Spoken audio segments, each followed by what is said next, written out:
Comment rédiger un conte? Qu'est-ce qu'un conte? Définition. Le conte. Le conte désigne à la fois un récit de faits ou d'aventures imaginaires et le genre littéraire qui relate lesdits récits. Le conte, en tant que récit, peut être court mais aussi long. Qu'il vise à distraire ou à édifier, il porte en lui une force émotionnelle ou philosophique puissante. Les étapes pour écrire un conte. La situation initiale. C'est le décor dans lequel les personnages ont toujours évolué, leur quotidien, vide d'action et de péripéties. L'élément déclencheur. Quelque chose perturbe l'équilibre et oblige le ou les héros à sortir de leur routine et partir à l'aventure. Les péripéties. Une série d'épreuves que va devoir passer le ou les héros. Le personnage principal rencontre les médiateurs et des ennemis, les uns l'aident tandis que les autres cherchent à le faire échouer. La chute.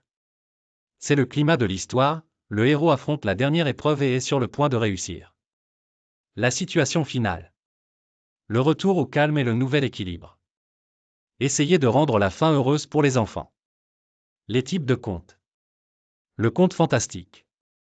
Le conte fantastique campe ses personnages dans un univers réaliste dans lequel survient un événement insolite, inexplicable et irrationnel. Le conte merveilleux. Le conte merveilleux, aussi appelé le conte de fées, présente un univers invraisemblable. Par exemple, le conteur proposera des animaux fabuleux tels les dragons et les licornes qui seront doués de paroles. Le conte philosophique. Au XVIIe siècle, le conte devient une arme de contestation pour les philosophes. Voltaire avec Zadig et Candide donne les modèles du genre. Le nom de « conte philosophique » traduit clairement la double nature de ces récits. Aux contes, ils empruntent leur forme brève, les péripéties, l'univers merveilleux, l'Eldorado dans Candide. Mais l'esprit philosophique y est constamment à l'œuvre, les traditions sont remises en cause, le pouvoir est contesté, les injustices et les abus sont dénoncés, la cupidité des juges dans Zadig. C'est en utilisant les caractères des contes, mais en les détournant par divers procédés de décalage comme l'ironie ou l'exagération, que les philosophes combattent en faveur des idées nouvelles. Par exemple, dans Zadig, le thème traditionnel du héros doué de pouvoirs magiques et quelque peu sorcier se transforme en éloge de l'esprit rationnel et scientifique. Caractéristiques du conte. Le conte présente plusieurs caractéristiques qui le différencient des autres genres narratifs. Fiction. Bien qu'il puisse s'inspirer de faits réels, un conte doit, pour fonctionner en tant que tel, se distancier de la réalité. Trame. Le conte possède une structure de faits entrelacés, action-conséquence, organisée en 3 parties, introduction, dénouement.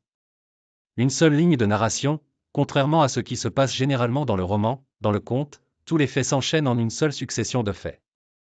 Structure centripète, tous les éléments qui sont mentionnés dans la narration du conte sont liés et fonctionnent comme des indices de la trame. Personnage principal, bien qu'il puisse y avoir d'autres personnages, l'histoire parle de l'un d'eux en particulier, celui qui est concerné par les faits.